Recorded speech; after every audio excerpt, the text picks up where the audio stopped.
सहनाववतु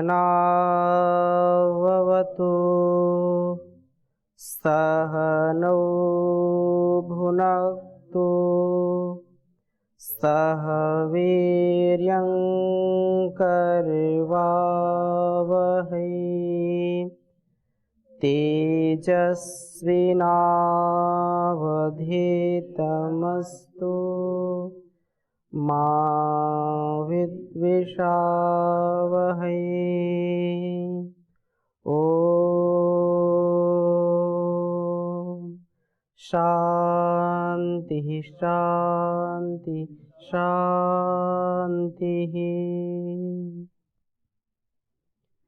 वैदिक जीवन पद्धति की इस कक्षा में आप सभी का हृदय की गहराइयों से हार्दिक स्वागत है, अभिनंदन है। वेदो अखिलो धर्म मूलम, वेद सब सत्य विद्याओं का पुस्तक है। वेद का पढ़ना, पढ़ाना, सुनना, सुनाना तथा मनसा वाचा कर्मणा अपने व्यवहार में लाना हम सभी श्रेष्ठ जनों का, आर्यों का परम कर्तव्य है। वेदानुकूल आचरण, आत्मानुकूल आचरण, ऋषि प्रोक्त शास्त्रोक्त कर्मों का अनुष्ठान इस जीवन को महान बनाने वाला है।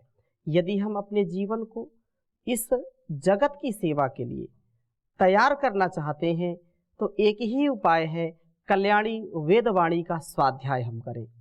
क्योंकि आज जो सारे संसार में हाहाकार है, अशांति है, अधर्म है, अन्याय है, अंधकार है, अविवेक है, अविद्या है, अनाचार है, दुराचार, व्यभिचार, भ्रष्टाचार है, आतंकवाद है, इससे बचने का यदि कोई एक उपाय है तो वेदों का ज्ञान, जो उस भगवान की वाणी है, उस भगवान की वाणी का हम नित्य स्वाध्याय करें, निरंतरता मनन और चिंतन के साथ अहर्निश पुरुषार्थ करें, तब जाकर के हमारा जीवन श्रेष्ठ होगा, उत्तमोत्तम उत्तरोत्तर अभिवृद्धि होगी।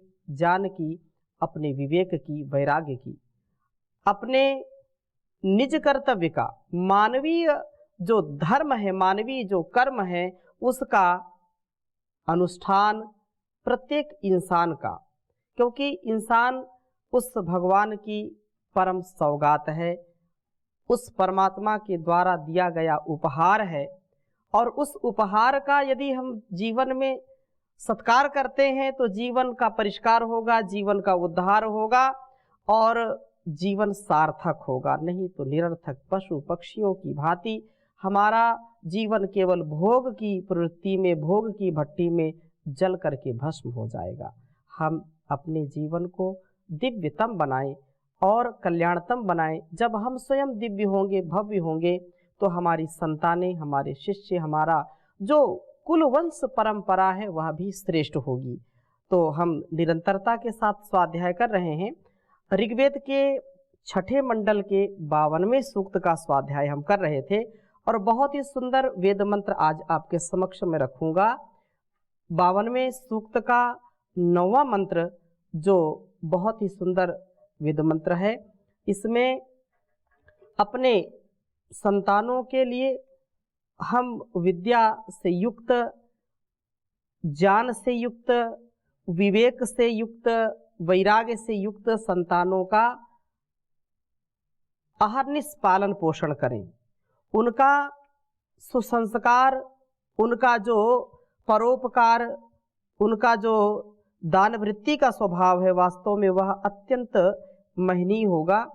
तो इस प्रकार से मैं इस वेद मंत्र को प्रथम भी कुछ चर्चा की थी इस पर, और पुनः आपके समक्ष इसको लिख करके, क्योंकि इसकी आवश्यकता है। आज संसार में सबसे ज़्यादा यदि कोई व्यक्ति दुखी है तो अपने संतानों से दुखी है, और सबसे ज़्यादा सुख का कोई कारण है तो अपनी संतानें ही सुख का कारण होती हैं। तो संतान यदि ज्ञान से युक्त है तो वह निसंदेह अपने माता पिता, गुरु, आचार्य, कुल, वंश, परंपरा को श्रेष्ठ बनाता है, महान बनाता है। तो प्रथम वेद मंत्र लिखता हूं, फिर चर्चा करूंगा। ओम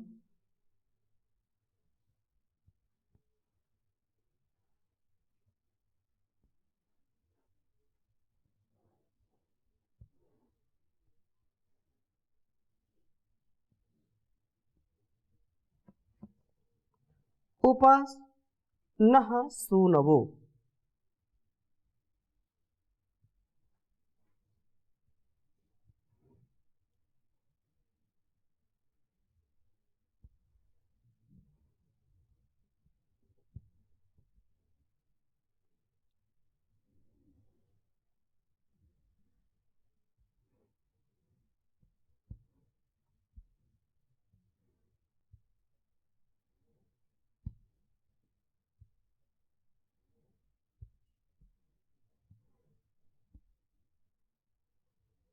उपनः सूनवो गिरः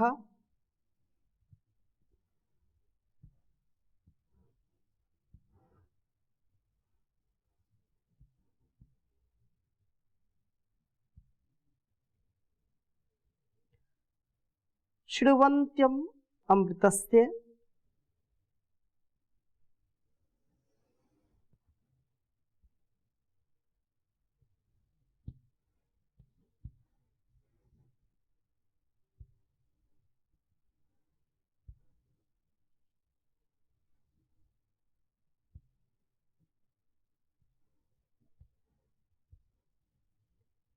शृण्वन्त्वमृतस्य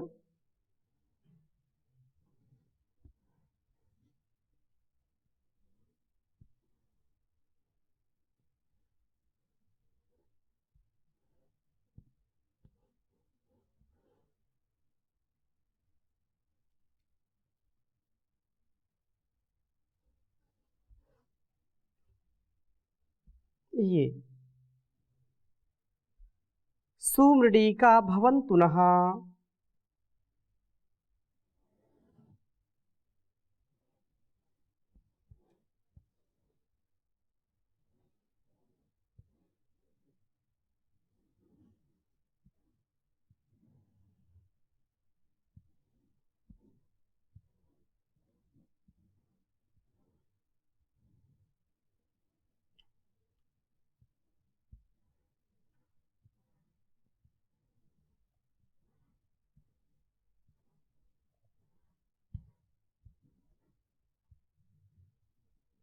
भवन्तु नः।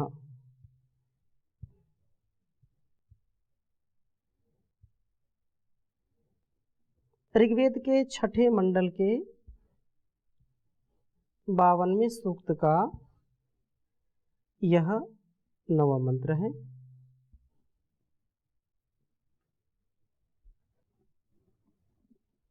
ओम उपन्नः सूनवो गिरः शृण्वन्त्वमृतस्य ये सुमृडीका भवन्तु नः।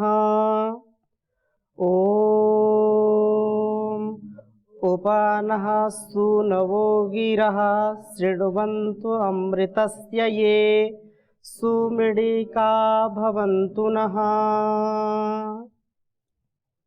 बहुत ही सुंदर भाव इस वेद मंत्र का है। कहा ये नः सूनवः, जो हमारे संतान हैं या शिष्य हैं। माता पिता के लिए संतानें सर्वोपरि हैं और गुरु के लिए शिष्य सर्वोपरि हैं। तो हमारी संतानें वे उप अर्थात आचार्यों के समीप, उपनिषद का भी अर्थ है उप निकट, उपकुंभम, उपगंगम, उप बोलते हैं निकट को। तो वे हमारी संतानें आचार्यों के निकट समीप स्थित हुए हुए अमृतस्य, उस अमर प्रभु की गिरह वाणियों को शृण्वन्तु, सुने। अर्थात परमपिता परमेश्वर का जो ज्ञान है वो किनके पास होता है? महान गुरुओं के पास होता है। गुरु ज्ञान की खान होती है। और जब हम गुरुओं के पास जाएंगे, महापुरुषों के पास जाएंगे, आचार्यों के पास जाएंगे या माता पिता के पास जाएंगे तो हमको ज्ञान की प्राप्ति होती है। हम जितना भी कुछ जानते हैं, एक शब्द हो या हमारे जीवन में शब्द राशि कितनी भी हो, हम अपने से बड़ों से सीखते हैं। मनुष्य का सबसे जो अद्भुत स्वभाव है कि इसके जन्म जन्मांतरों के संस्कार तो होते हैं, परंतु बिना सिखाए कुछ सीखता नहीं है। माता पिता सिखाते हैं, माँ खुद बोलती है बोलो बेटा माँ, ये पिता है, ये माँ, सारा परिचय उनको बताते। बच्चे को चलना सिखाते हैं, नहीं चले ही नहीं वो, उसको बोलना सिखाते हैं, नहीं तो बोले ही नहीं। तो हम जो कुछ भी अपने जीवन में करते हैं वो अपने माता पिता गुरुओं से सीख करके ही करते हैं। जो बोलते हैं या अनुभव करते हैं समाज में, संसार में, वो दूसरों के ज्ञान के आधार पर ही हम करते हैं। बचपन से यदि इमली को आम कहा जाए कि बेटा ये इमली नहीं ये आम है, तो आजीवन इमली को आम ही समझते रहेंगे। हाँ, और कोई ये बोले कि ये टमाटर नहीं ये गधा है, तो उसको वही समझेंगे, क्योंकि संज्ञा तो व्यवहार के लिए होती है, हमको एक बार बताना पड़ता है ये क्या है। तो ये यहाँ पर ये प्रार्थना की जा रही है कि एक गुरु, एक सच्चा पिता, एक माता अपने शिष्यों के लिए, अपनी संतानों के लिए क्या प्रार्थना कर रहे हैं कि हमारी संतानें ज्ञान में रुचि रखने वाले हों। ज्ञान विहीनः सर्वमतेन भजति न मुक्तिम जन्म शतेन भज गोविंदम गोविंदम भज मूढ़मते। ज्ञान से व्यक्ति महान बनता है।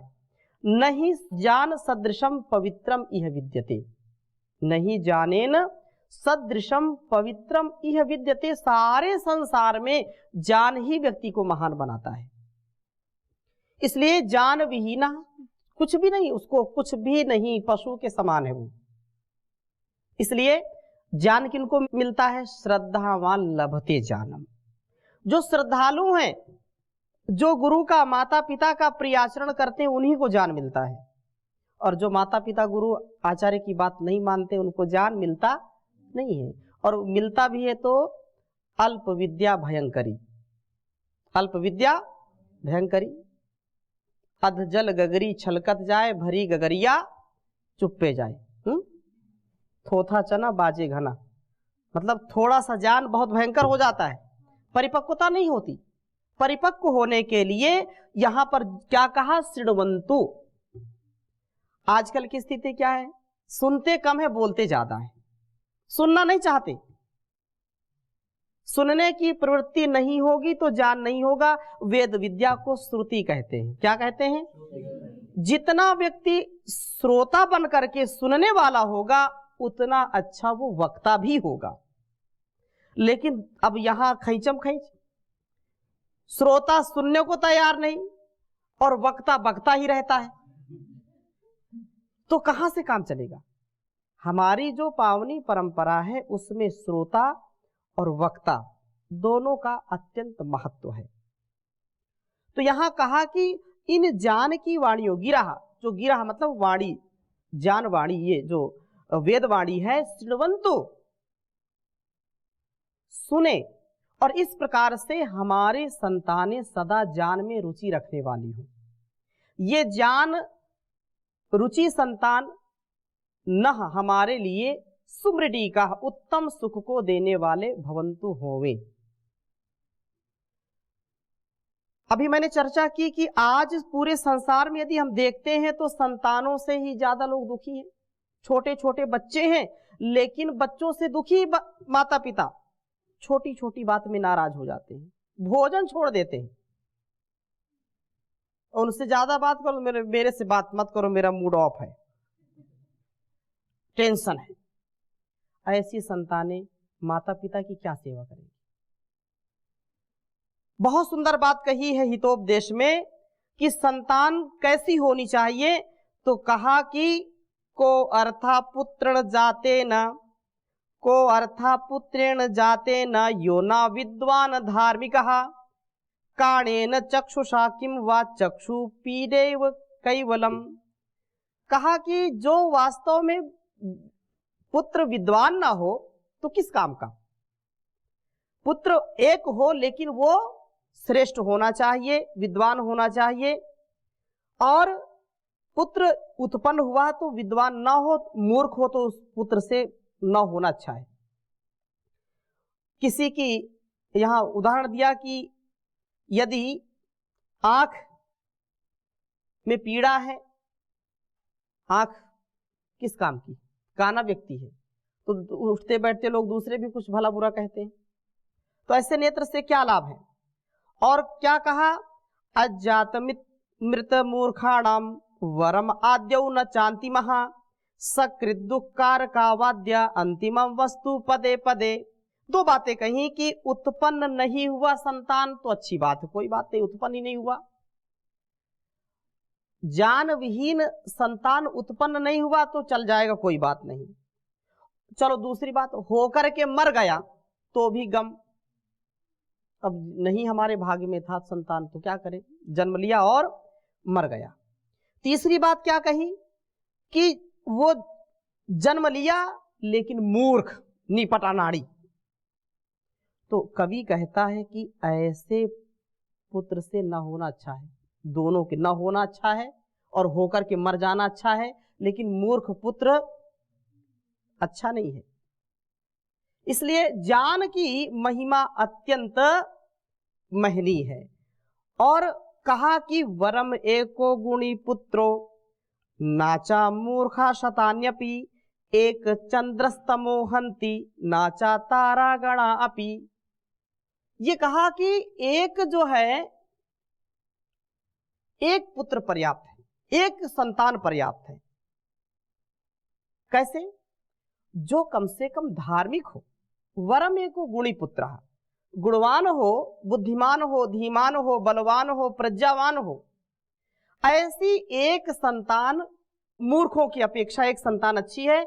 एकस चंद्रा तमोहंती, रात्रि काली रात्रि में एक चंद्रमा पूरी धरा को प्रकाशमान करता है, प्रकाश से युक्त करता है। एक ही चंद्रमा है, एक ही सूर्य है, तो वो कितना प्रकाश देते हैं। ऐसे ही जीवन में एक यदि अच्छा शिष्य, एक अच्छा जो है पुत्र, संतान या पुत्री हो, उतना ही पर्याप्त है कुलवंश परंपरा को अच्छा चलाने के लिए। और बहुत सुंदर बात कही है, वरम गर्भस्रावो वरमपि च नैवाभिगमनम्, वरम जातः प्रेतो वरमपि च कान्यैव जनिता, वरम वंध्या भार्या वरमपि च गर्भे सुवसतिर्, न चाविद्वान् रूपा द्रविण गुण युक्तोऽपि तनयः।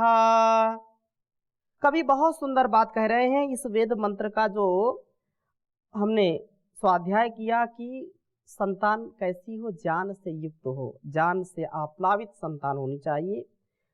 यहाँ ये वही बात जो पिछली बात कही थी कि वरम गर्भस्राव वरम अपिचा नैव आभिगमनम, वरम जातः प्रेतो वरम अपिचा कन्यैव जनिता, वरम वंध्या भार्या वरम अपिचा गर्भेषु वसति। यद्यपि ये जो बातें हैं ये समझाने के लिए हैं कि माता पिता यदि बिना संतान के हैं तो चल जाएगा, कोई बड़ी बात नहीं। यदि कभी अशक्ता या कभी ऐसी स्थिति होती है कि गर्भ ही नहीं ठहरता, तो गर्भ ना ठहरे या संतान उत्पन्न ही न की जाए तो ही अच्छा है, और जन्म लिया है मर जाए तो भी अच्छा है। अगर उदर में है तो जीवन भर उदर में ही रहे, जन्म ही ना ले तो भी अच्छा है। लेकिन मूर्ख संतान कभी नहीं होनी चाहिए, अज्ञानी संतान कभी भी नहीं होनी चाहिए, क्योंकि वो बार बार कष्ट देती है, बार बार दुख देती है। वरम कन्या यदि कनिदीप्तो, यदि संतान पुत्र के रूप में मूर्ख है तो महा विनाश है, और संतान के रूप में यदि कन्या जन्म ले ले तो सौभाग्य है, कन्या जन्म ले ले तो सौभाग्य है। वरम अपि च कन्यैव जनिता कनिदीप्तो, अर्थात जो अपने शील से, स्वभाव से, सेवा से, सत्कार से, परोपकार से अपने माता पिता को अभिषिक्त करती, पूरे जीवन भर जो उपकारी होती है, ऐसी कन्या भी जन्म ले ले तो भी काम चल जाएगा, अच्छा है। और लेकिन मूर्ख संतान होना अच्छा नहीं है। सा जातो येन जाते न याति वंशा समुन्नतिम, परिवर्तनी संसारे मृतः को वा न जायते, ये कहा कि जिस पुत्र के उत्पन्न होने से वंश परंपरा यदि गौरवान्वित न हो तो जन्म लेना निरर्थक है, व्यर्थ है। ऐसी संतान होनी चाहिए जो अपने कुल वंश परंपरा को उन्नत बना दे, अपने ज्ञान से, अपने तप से, अपने पुरुषार्थ से, अपने चरित्र से, अपने वाणी व्यवहार से। ये संतान का जन्म लेना कहलाता है, जिससे हमारा कुल तर जाए, हमारा जीवन सार्थक हो जाए। ऐसा जीवन होना परम सौभाग्य की बात है। इसलिए ये संसार तो परिवर्तनशील है, कोई आता है, कोई जाता है, कोई रहता है, कोई नहीं रहता है, संसार की रीति है। लेकिन जिसका जीना श्रेष्ठ, जिसका जाना श्रेष्ठ, उसी का आना श्रेष्ठ है। हाँ, जिसका आना जाना लोग याद रखें, जिसके आना और जाने को लोग जाने, उसी का आना और जाना श्रेष्ठ है। नहीं तो कितने कीड़े मकोड़े जन्म लेते हैं, आते हैं, चले जाते हैं। कोई आता कोई जाता, सबसे थोड़े दिन का नाता, जिनका भी आश्रय लेते हैं, उपकार रहेगा कितने दिन, संसार रहेगा कितने दिन। चाहे पितु हो या माता हो, पत्नी हो या सुत भ्राता हो, जिनको अपना कहते उन पर अधिकार रहेगा कितने दिन, संसार रहेगा कितने दिन। तुम प्रेम करो अविनाशी से, मिल जाओ घट घट वासी से, ऐ पथिक यहाँ मैं मेरे का व्यापार रहेगा कितने दिन, संसार रहेगा कितने दिन। तो संसार में आए हैं तो अपने जीवन को इतना गौरव से परिपूर्ण करें, जैसा वेद में कहा है कि सुमृडी का भवन्तु नः, वो हमारे लिए कल्याणकारी हो। हमारी संतान, हमारी शिष्य कम से कम अपने कुल वंश परंपरा को इतना गौरव दिलाए जिससे उसका जीवन सार्थक हो जाए। और यही श्लोक की बात है कि कितने लोग जन्म लेते हैं और कितने लोग चले जाते हैं, उसी का जीना सार्थक है। जिसके संसार में आने से गौरव मिलता है, उसके वंश को, उसकी परंपरा को, उसके कुल वंश को, तो वह जानो उत्पन्न हुआ जिसके होने से वंश की बड़ाई हो। जैसे रघुकुल वंश को आज हम जानते हैं और जबकि हजारों लाखों वर्ष हो गए हैं। तो ऐसे वंश की परंपरा को जो निर्वहन करने वाली संतान हो, वह जानो उत्पन्न हुआ है। नहीं तो समझो कि असार संसार में मर करके मनुष्य कौन उत्पन्न नहीं होता है। सब जन्म लेते हैं और मर जाते हैं। नित्य यही मेला चलता है, यही झमेला चलता है। लोग आते हैं और चले जाते हैं। तो हम अपने जीवन को श्रेष्ठ बनाएं। इन्हीं शुभकामनाओं के साथ, शुभ भावनाओं के साथ आज की कक्षा को यहीं पर विराम देंगे। शेष चर्चा अगली कक्षा में करेंगे। ओम शांति शांति शांति।